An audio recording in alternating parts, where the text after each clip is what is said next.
산청의 한 시골 마을. 사방으로 펼쳐진 황금 들녘 사이로 오래된 집 한 채가 자리하고 있다. 한적하고 고풍스러운 분위기가 발길을 이끈다. 그래서 오늘의 목적지는 산도 들도 아닌 이곳으로 정했다. 이리 오너라.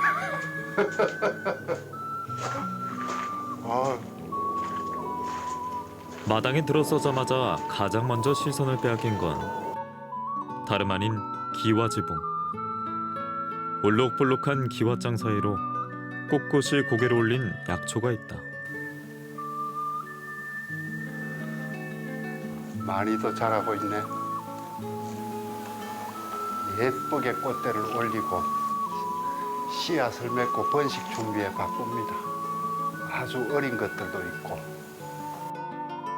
기와장 위에 피는 소나무, 신비의 약초라 불리는 와송이다. 진짜 이름은 바위솔. 장미목 돌나물과의 식물로 자연에선 기와지붕이나 돌담, 바위 겉에부터 자생한다. 길쭉하게 뻗은 모습이 꽤 고상하다. 이게 이제 와송이라고 하는 겁니다. 풀 생김새가 소나무를 닮아서 소나무 송자를 써가지고 기와 위에서 자라는 기와와자 해가지고 이제 와송이라 그러는데 이걸 아주 귀한 약초로 이용을 하고 있어요. 이제 이 와송이라는 거는 다육식물과에 속하는데 쉽게 생각하면은 우리나라 토종 알로에라고 생각하시면 돼요. 기와지붕이라고 해서 다 자라진 않고 이 집처럼 아주 오래된 고택의 기와에서만 자라요. 현대의 기와는 플라스틱으로 모양을 만들어서 와송이 자라는 걸 본 적이 없어요. 그리고 이제 이게 와송 자체가 환경에 굉장히 민감하다 보니까 예전에 제가 어렸을 때 집 앞 강가에 모래밭에도 많이 자랐었는데 지금은 그런 데서는 아예 보기가 힘들고, 그런데 여기서는 참 이 오래된 고택이 잘 보존이 돼서 그런지 와송도 엄청나게 많이 자라고 있네요. 참 신기합니다. 독특한 생존 방식은 탑송, 옥송, 지붕지기와 같은 별명을 낳았다. 동의보감에선 자겹하초라 명하며 설사와 혈리를 낫게 한다고 기록하고 있다.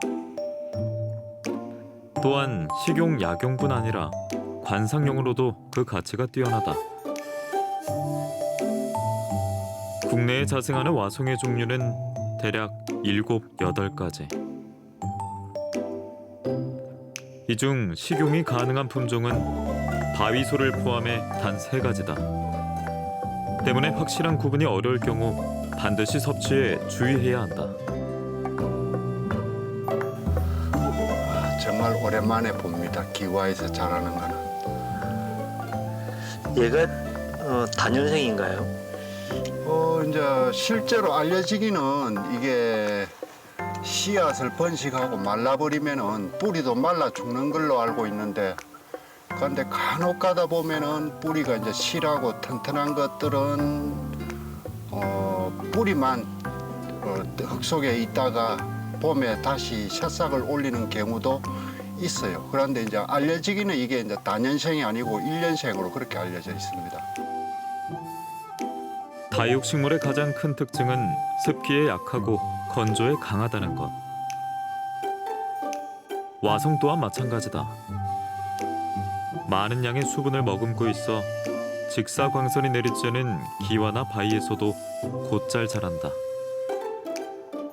따라서 척박한 환경에서 큰 자연 와송은 그만큼 강한 약성을 지니기 마련이다.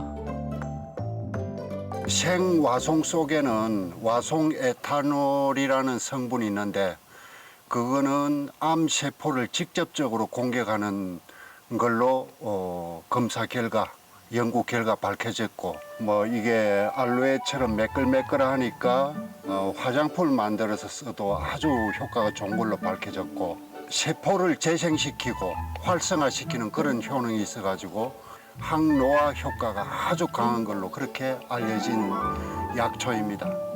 그래서 이게 이제 요즘에 아주 인기가 많아가지고 자연산은 정말 보기 힘드니까 지금은 대량으로 재배를 해갖고 판매를 하는 그런 실정입니다.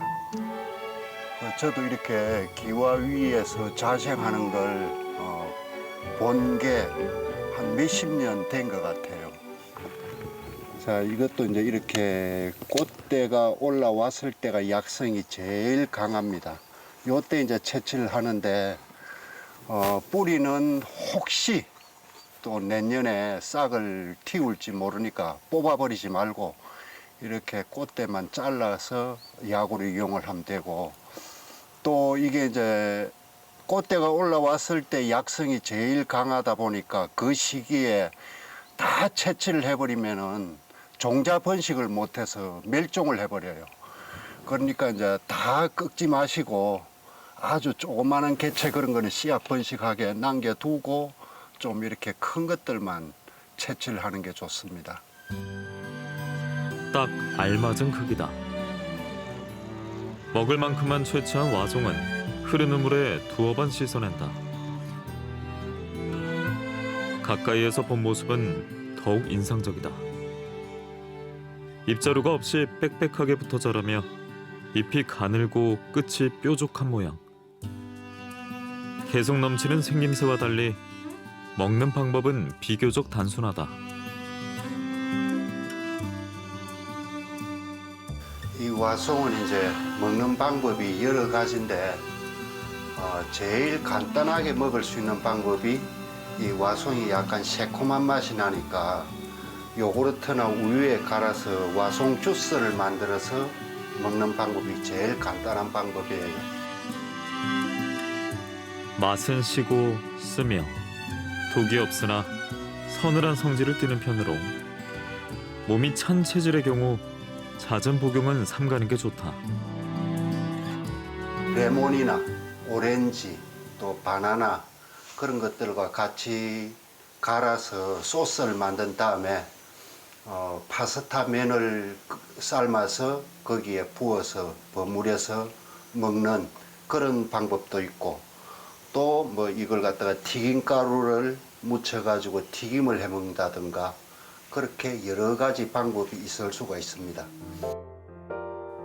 오늘은 단 2가지 재료다.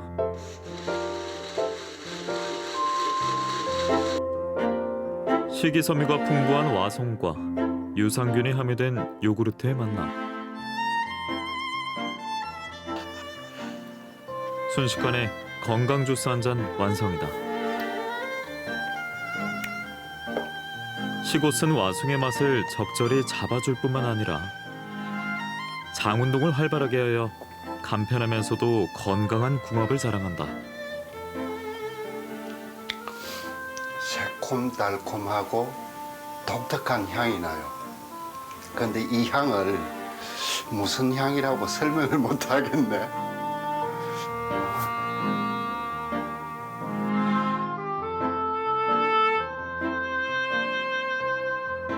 고택 기와에서 찾은 자연 와송의 맛. 지붕 틈 사이에 뿌리를 내리고 이슬과 햇빛만으로 자라는 신비의 약초다.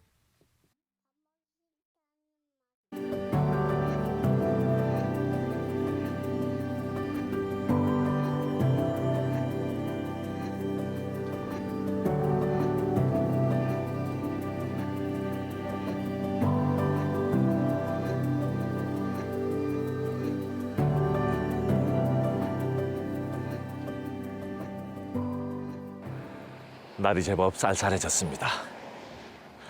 가을이 언제 왔다 갔나 싶을 정도로 겨울이 성큼 우리 눈앞으로 다가왔습니다. 저는 겨울 하면 떠오르는 풍경이 하나 있어요. 뜨뜻한 아랫목에 두터운 솜니불이 깔려져 있던 옛날 우리 집 안방. 그 뜨뜻한 이불 속에서 군고구마도 먹고 시원한 동치미 국물도 후루룩 마시면서 추웠던 겨울을 나던 시절이 있었어요. 그때 그 목화솜 이불에 두터운 무게감과 온기가 참 좋았던 기억이 있습니다. 오늘은 그 추웠던 우리를 따뜻하게 데펴 주었던 목화솜 이불의 출발점을 한번 찾아가 보도록 하겠습니다.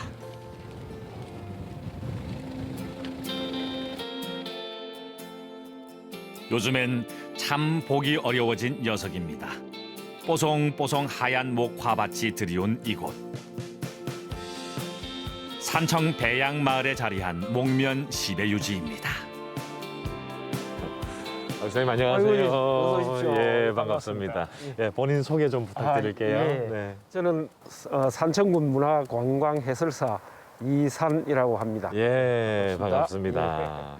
우리나라 목화의 시작이라고 하면 네. 문익점 선생이 떠오르잖아요. 맞습니다. 예. 그런데 그 처음 시배했던 곳이 산청이라는 걸 잘 모르는 분들이 있는 것 같아요. 그렇습니다. 목면 시배 유지에 대해서 간략하게 설명 좀 부탁드릴게요. 네, 네.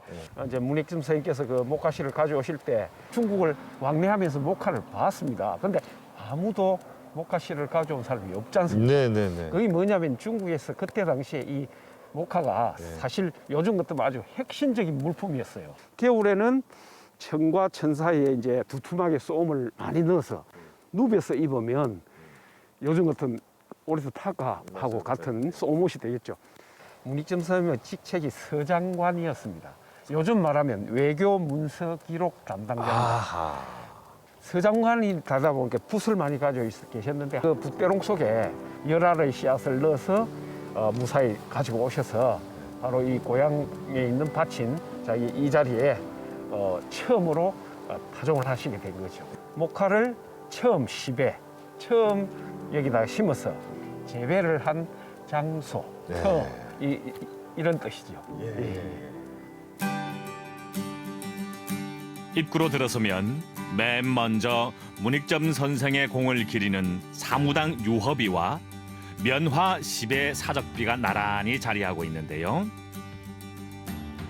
무엇보다 가장 보고 싶은 건 바로 하얀 솜뭉치를 터뜨리고 있는 이 목화밭입니다. 아, 목화. 근데 이 지금쯤이면은 목화가 다 이렇게 하얗게 터져 있어야 되는 거 아닌가요? 근데 맞습니다. 이렇게 아직까지 열매로 되어 있는 것들이 있어요. 왜 그래요? 아, 예, 이거는 이 목화는 열대식물입니다. 아, 그래서 해가 쨍쨍하게 나야 예, 이 제대로 성숙이 되고 예. 성장이 되는데 예, 올해 날씨가 흐린 날이 많고 아. 비가 많이 오다 보니까 예, 이제 늦게 이게 시작이 된 거예요. 예. 그래서 지금 아직 다래들이 예. 다 피지도 못하고 예. 저렇게 달려가 있는 다래, 겁니다. 다래. 이 열매를 다래라고 그러잖아요. 맞습니다. 예, 저희 예. 어릴 때 맞아요. 다래 이거 어린 다래 이거 먹으면 달짝지근하게 예, 예. 따먹으면 어른들이 야 따먹지 마. 한번 먹어도 될 거예요. 아, 됩니다. 예, 예, 한번 예. 잡숴보세요. 예, 옛날 예, 예. 맛이 날랑가는 건 모르겠습니다만. 어린 다래 이거. 예. 이 안에 이게 이제 성숙되면서 이 접이 있으니까 이게 달짝지근했거든요. 예. 예. 지금 먹으니까 썩 맛있지는 않습니다. 그렇습니다. 옛날 맛하고는 다릅니다. 그 문익점 선생이 여기 이제 목화를 재배를 했잖아요. 네네. 근데 이 재배를 성공시키는데 기여한 분이 또 다른 분이 있다고 들었습니다. 계시죠? 네네. 예, 바로 그 문익점 선생님의 그 장인 어른 되시는 네네. 정천익 선생님 네네. 계십니다. 네네. 이걸 성공을 시키려면은 씨앗을 좀 나누어서 한 자리에 다 심으면 실패를 할 확률이 크니까 나눠서 심어야 되겠다는 또 생각을 하신 것 같아요. 네네네. 10알 중에 5개를 드릴 테니까 요거는 예, 장인들이 심어 보세요. 저는 우리 밭에다 심겠습니다. 네네. 이렇게 해서 이제 심었는데 네. 사실은 여기 문익점 선생님 밭에 심은 거는 싹이 안 났어요. 아 실패. 예, 실패. 근데 장인어른 쪽에서 한 그루가 싹을 틔운 겁니다. 그것이 이제 그 씨를 가져다가 또 여기 심었겠죠? 그렇네. 이해로. 그래서 이제 우리나라의 목화가 시작된 거죠. 아까 그 씨를 10개를 가져오셨다고 했는데 예, 예. 왜 10개를 가져왔죠? 예. 이제 여기 솜이 이렇게 가을에 피면 네. 한 송이에서 이렇게 솜을 따지 않습니까? 예예예. 이 솜을 따서 이 속에 지금 씨가 들어가 있어요. 솜 네. 속에 씨가 다 숨어 있어요. 예예. 아. 예, 예. 한 송이의 씨를 다 발려 보면 예. 예. 평균 값이 10알입니다. 아. 네. 그래서 우리가 추측하기로 예, 예. 아마 한 송이의 목화를 중국에서 예. 어렵게 구해서 예. 그 씨를 발려서 붓대롱 속에 넣어 오시지 않았나. 중국 관리들 몰래 예. 지나가다가 이렇게 예, 이렇게 싹. 살짝 해가지고 이제 예, 예. 주머니. 그렇게 먼 길 건너와서 가까스로 터져 나온 목화 한 송이의 기적. 이 뽀얗고 몽글몽글한 목화의 결실은 그 시절 백성들에겐 혁명과도 같은 일이었습니다. 아마도 따뜻한 남부 지방에 기름진 산청의 토양이 목면의 탄생에 큰 몫을 했을 테지요. 이번엔 실내 전시관으로 한번 들어가 보았는데요. 지금 이 옷들도 무명으로 만든 건가요? 네, 목화로 만든 옷들. 예. 그럼 그 우리나라에 목화가 들어오고 난 이후에 네. 그 백성들의 의복 생활에 굉장히 많은 변화가 있었을 것 아, 같습니다. 그렇죠. 네. 엄청난 변화를 가져왔죠. 네. 왜냐하면 그 목화가 들어오기 전에는 마직인 삼배 그리고 이제 그 칡능꿀 껍질로 만든 갈포 이런 걸 입었어요. 네, 네. 그런데 이것들은 상당히 겨울이 되면 보온이 안 되잖아요. 뭐 바람이 술술 들어오죠. 그래, 춥겠네요. 그래서 춥기도 하고 한겨울에는 얼어 죽기도 했어요, 사람들이. 예. 그런데 이 목화가 들어옴으로 해서 이제 우리나라에 목화가 다 보급이 되고 나서부터는 솜을 넣어서 겨울에 보온을 하니까 이제 얼어 죽는 사람이 없죠. 그리고 또 따뜻한 옷을 입을 수 있게 된 거죠. 그래서 이거는 뭐 획기적인 우리나라의 어생활의 변화를 가져오게 된 겁니다. 그렇게 목화 솜을 배틀로 짜 만들어낸 면직은 10년도 채 되지 않아 무명이란 이름으로 널리 보급되기 시작한 것인데요.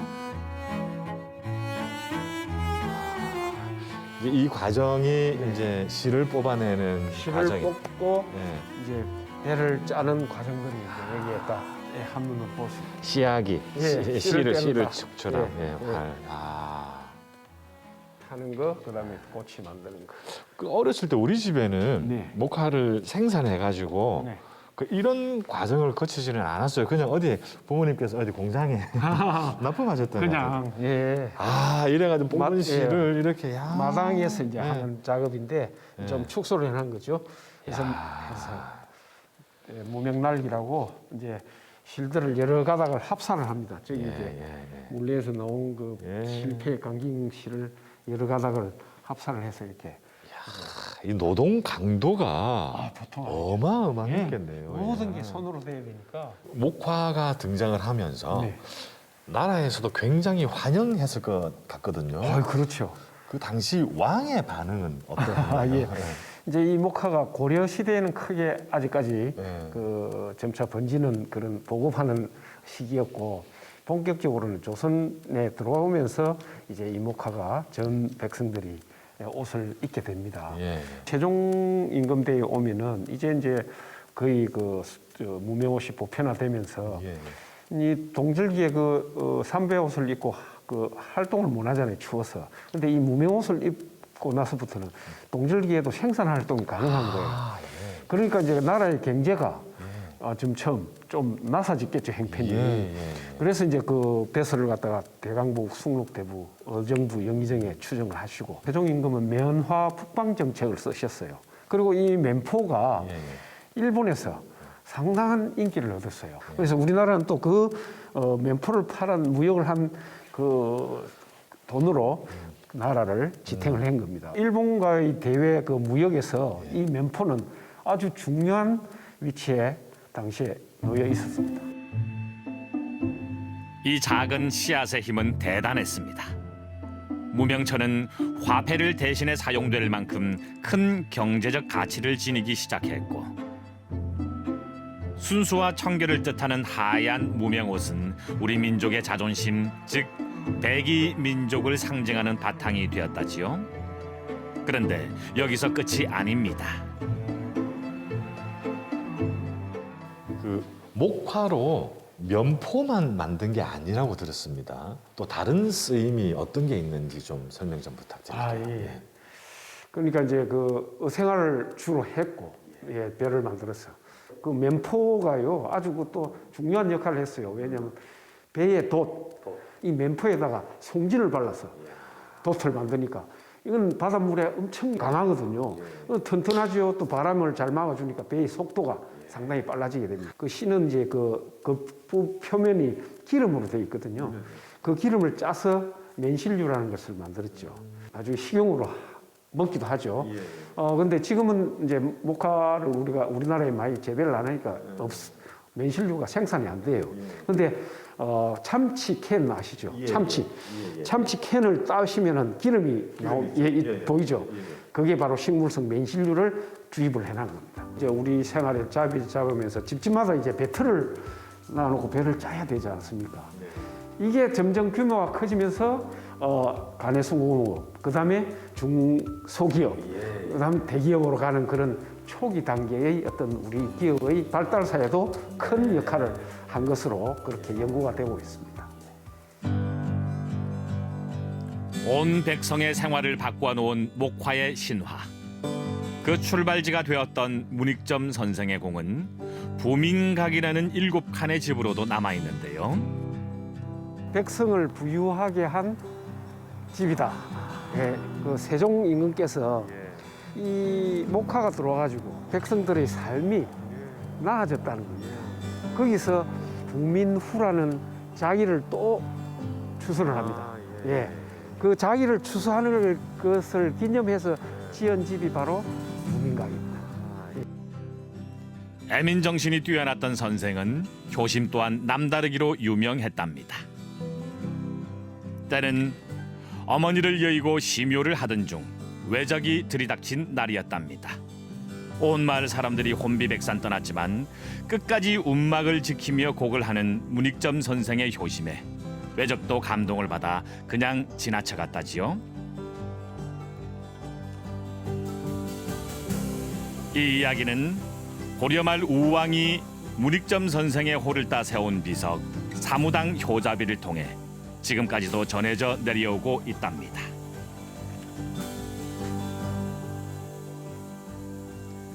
어머니의 사랑을 뜻하는 목화의 꽃말처럼 아주 오랫동안 조선의 겨울을 포근하게 감싸주었던 하얀 손뭉치.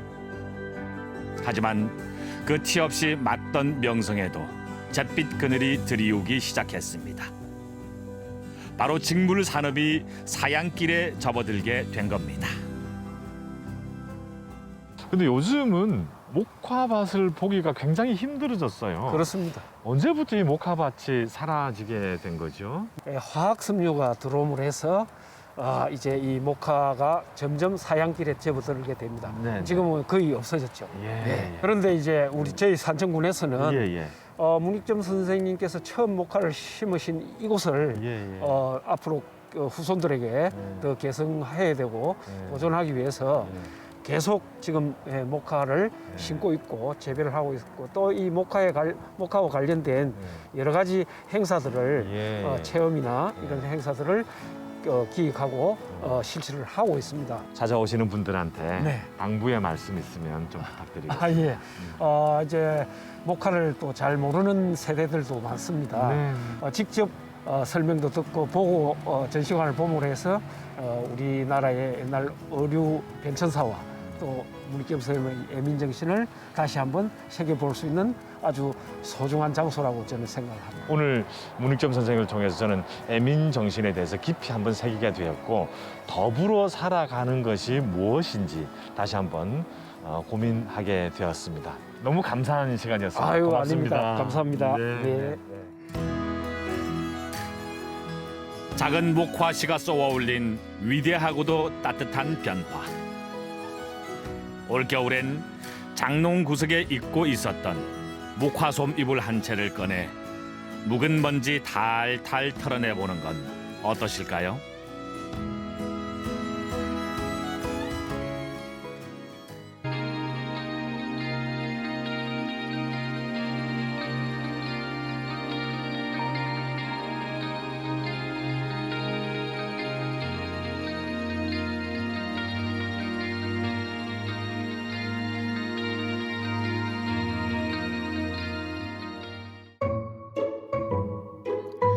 지리산자락 산사의 아침은 유난히 춥습니다. 설이 꽃핀 텃밭에서 하루를 시작하는데요. 우리 체험 삶의 현장이란 얘기가 있어요. 오늘은 금수암 김장 담그는 날. 이런 나순개는 놔두고 알찬 것만. 작업반장 스님의 진도지휘로 배추 수확도 일사천리. 아, 이게 뽀득뽀득 소리가 나니까 좋네요. 그냥 가지 마라. 2개씩 안고 가면 되겠다. 붓두막도 분주합니다. 김장 속 버무릴 풀꽃과 호박죽이 완성되고요. 배추가 절여지는 동안 대한스님식 김장 양념을 만듭니다. 스님, 여기 뭐뭐 들어간 거예요? 우리 채순물 있잖아요. 네. 그거 다시마 끓인 물에다가 호박하고 찹쌀 넣어서 죽 끓였잖아요. 네. 이 죽에다가 간장, 소금, 그다음에 청각, 생강 들어갔잖아요. 그리고 당근이랑 무 채 썰어서. 당근하고 무채 이제 들어가고. 김치 양념에 호박 들어가는 건 처음 봐요. 단맛도 있지만 방부제 역할도 하거든요. 사찰에서는 김장 양념이 그렇게 세속처럼 젓갈이나 막 파마늘 이런 거 안 들어가잖아요. 네. 그러다 보니까 자연에서 그 재료를 또 찾은 것 같아 어른들이. 맛장금 간은 잘 봐. 거기 봐. 딱 맞지? 내가 볼 때도 달아요. 딱 맞아. 근데 달죠 진짜. 그러니까 단맛에 좀 짠맛이 더해지니까 더 맛있어요. 양념 고루 묻혀 쟁여놓으면 산사 식구들의 겨울 양식이 되겠죠. 스님, 첫 번째 요리는 뭔가요? 동절기이기 때문에 거의 다 이제 저장해놓고 먹는 재료를 가지고 그런 식재료를 이용한 음식들을 하고 있잖아요. 그래서 무조림을 많이들 궁금해해요. 이 계절 스님이 추천하는 최애 식재료는 무. 무는 조금 크게 쓰는 게 좋아요. 도톰하게.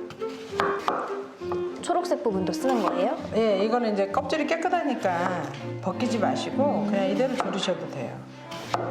올리브를 좀 제가 항상 직간장, 재래식 간장만 가지고 하는데 이제 조림 반찬은 약간 들큰한 맛이 있어서 양조간장이죠. 이 지역에서는 유명한 간장이 있잖아요. 미음 간장. 자. 예, 이 무에서 물이 나와요. 아, 그래서 따로 물은 안 넣으시고요. 예. 센 불에다가 끓을 때까지 해주셔야 돼요. 진득하게 무가 다 익기를 기다리는데요. 이 색깔이 제대로 나네요. 원당 2숟가락만 넣으면 돼요. 그래서 뚜껑도 덮어주세요. 그래서 이제 약한 불에 뜸 들이듯이 좀 오래 가야 이 무가 푹 익어요. 좀 두껍다, 익어볼까요?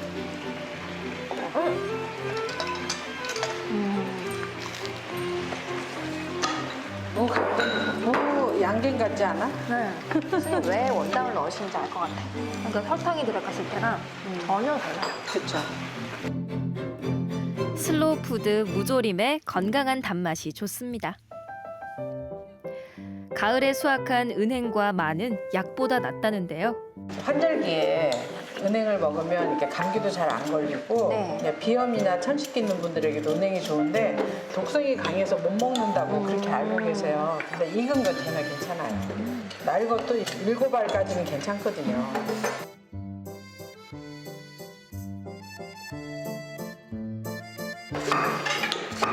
통통통 썰어서 은행이랑 마랑 궁합이 또 좋은가 보네요. 두 개 다 기관지 폐에 좋은 음식이죠. 참, 이거 좀 이거요?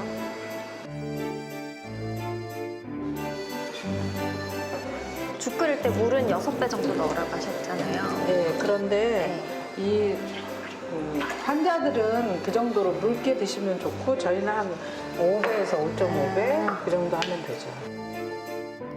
불린 쌀에 물을 붓고 살살 저어줍니다. 여기다가 근데 마를 안 깔고 그냥 넣으면 되는 거예요. 그렇죠. 마는 갈아서 넣어도 되지만 식감이 하나씩 씹히면 좋거든요. 은행하고 이렇게 돼서 죽은 가운데가 끓으면 다 익은 거예요. 네.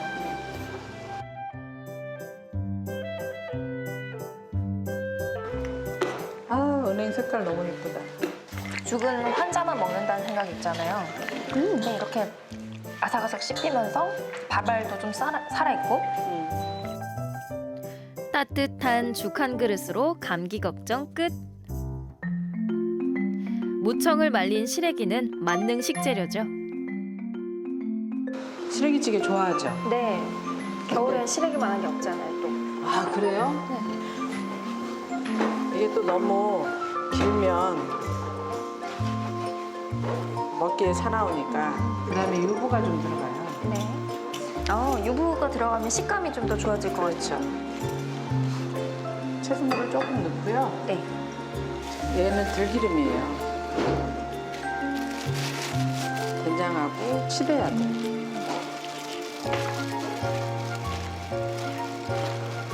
시래기찜을 할 때는 네. 물에다가 시래기 넣고 양념하고 이런 게 아니고요.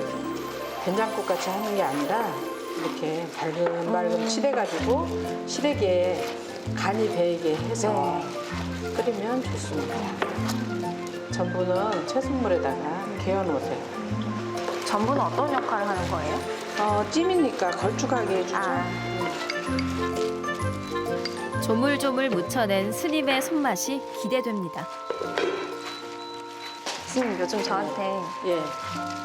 금수암 촬영하는 게 많이 알려졌잖아요. 아, 그래요? 네, 그러고 나서 사람들이 부럽다고 얘기를 많이 해요. 부럽대요? 네, 스님 강의 들으려면 예약하기도 힘들고 많이 기다려야 되는데 돈도 많이 들잖아요, 사실 이 먼 데까지 오려면. 근데 공짜로 가서 맛있는 거 먹고 그 비법도 좀 배우고. 건우는 어때?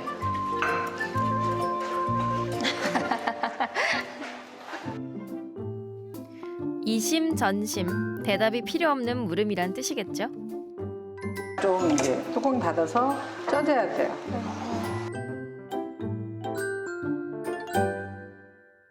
거의 잘 익었을 때 전분물을 가지고 뒤적뒤적 해놓으면 아주 맑은 무시래기, 무청 시래기찜이 돼요.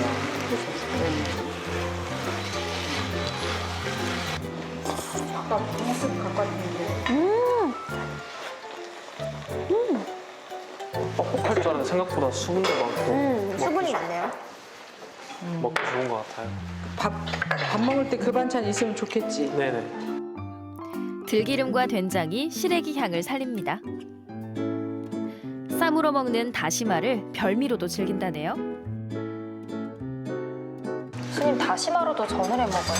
다시마는요, 사찰에서 겨울철에 이 염장 다시마를 이렇게 불려서 쓰는 거예요. 이 생 다시마 가지고는 이 전을 해놓으면 맛이 없고요. 그리고 또 말린 것도 또 마찬가지예요. 와, 다시마 이렇게 커요, 여기? 원래 이제 말리면 더 쭈그러들고 이렇게 크죠. 얘를 이제 칼로 재단을 해야죠. 이 하찮아 보이는 이 다시마가요, 전을 이따 만들어 놓으면 아마 혜민 씨 눈이 동그랗게 또 변할 거야. 왜냐면 얘는 식감이 굉장히 좋아요. 옷감처럼 네, 느낌이에요. 그래서 먹을 수 있게끔 재단만 해놓으면 전을 꿀 수 있죠. 재단이 끝나면 다시마에 입힐 풀국을 만들 차례. 노란 치자가루가 들어가고요. 간장은 색깔 때문에 조금만 넣고 소금 넣으세요.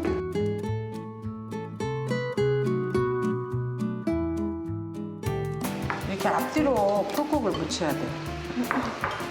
이렇게 털어서 하나, 이렇게 해서 탈 털어서 다시마가 노란색이 됐어요.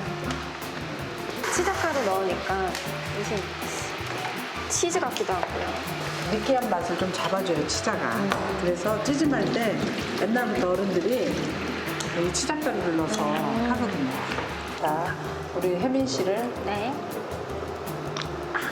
이렇게 돌돌 말아서. 돌돌 말아서 따뜻할 때 드세요. 선생님 촉감도 너무 좋아요. 말랑말랑.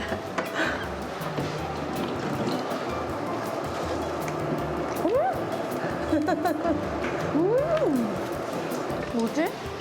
뭐지? 이거는 먹어본 사람만 알아요. 다시마잖아. 그치? 먹어본 사람만 이 느낌을 말할 수 있어요. 저 왜 약간 붕어빵 같죠? 너무 촉촉하니까. 촉촉. 팬케이크 같은 느낌도 좀 들고요. 아, 그래? 근데 팬케이크? 단순한 전이 아니고 약간 젤리 맛 나잖아요. 젤리 맛도 나요. 네. 건우가 지금 아직 말을 안 했어. 젤리 맛 나나? 또 좋은 표현을 찾고 계시네요. 아니 그렇게 머리 굴리지 말고 그냥 말해. 느낌은 식감이 되게 좋아요. 식감이? 원래 다시마를 되게 좋아해가지고. 아 다시마 좋아해? 네. 그럼 넌 다시마로 뭐 해 먹는 거야? 저 너구리. 라면에 있는 건가? 이 다시마전은 다른 때보다 일종의 사찰의 충공기 먹을거리 없잖아요 겨울철에 그럴 때 푸짐하게 스님들이 먹을 수 있어요 배추전 무전처럼. 다시마의 쌈박한 변신입니다. 사실 겨울엔 먹을 만한 재료가 많이 없잖아요. 그렇죠. 뭐 무나 뭐 은행, 마 이런 것들 늘 사용하던 것들인데 요리하는 방식만 좀 바꾸니까 아주 색다른 음식이 됐어요. 근데 사실 우리가 어떤 음식이든 그 음식에 기품이 다 있어요.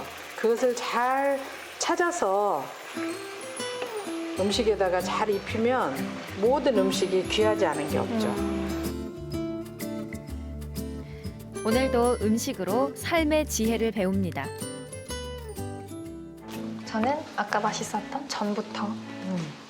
다시마전 이 초고추장에다가 먹어도 또 다른 맛이에요. 지난번 김장 한 2주 됐죠? 금상 김장 몇 폭이나 하셨어요? 수시로 담아요. 한 번 할 때 최하 30포기씩? 오늘은 이제 300포기 해야죠. 근데 겨울만 되면 해먹을 거 없다는 얘기 많이 하잖아요. 근데 여기 오면 그런 생각이 싹 사라지는 것 같아요. 그렇죠. 늘 같은 재료에 비슷한 음식이지만 그래도 레시피에 따라서 워낙 맛이 달라지니까. 다양해지죠. 동한 거 동안에 드시는 음식이 한정돼 있어요. 식재료가 뻔하니까 뭐 장아찌류, 김치류, 이런 조림류. 긴 동안거 기간, 부족함 속에서 겸손과 감사를 배운다는데요. 풍요가 다 좋은 것은 아닐지 모릅니다. 동한 거까지는 아니지만 걔도 집 밖에 못 나가고 하려고 했던 것들을 다 못 이루는 사람들이 대부분이잖아요. 그동안 우리가 너무 많이 누리고 살았어요. 그 누리는 것이 어쩌면 저지당했다고 그럴까? 이런 질병, 그 감염병으로 인해서. 그렇다면 우리가 오히려 이런 때는 우리가 잘못 살아서 결국 이것도 인재잖아요. 인간이 만들어놓은 자연재해의 하나예요. 이 감염병도. 그랬을 때 많은 사람들이 너무 힘들어, 괴로워, 어떻게 이렇게 살으라고 해. 이런 것보다는 오히려 그동안 내가 너무 내가 하고 싶은 대로 많이 누리고 살았구나. 이제는 좀 은인자중이라고 해서 나를 돌아보고 집에서 내가 할 수 있는 일, 그리고 누군가를 도와주고 베풀 수 있는 일을 찾아서 선행도 하고 또 가족 간에 더 우애 있게 지내는 것도 좋죠. 거리는 멀어져도 마음은 더 가까이 다가갈 수 있습니다. 겨울이 지나면 반가운 소식이 왔으면 좋겠네요.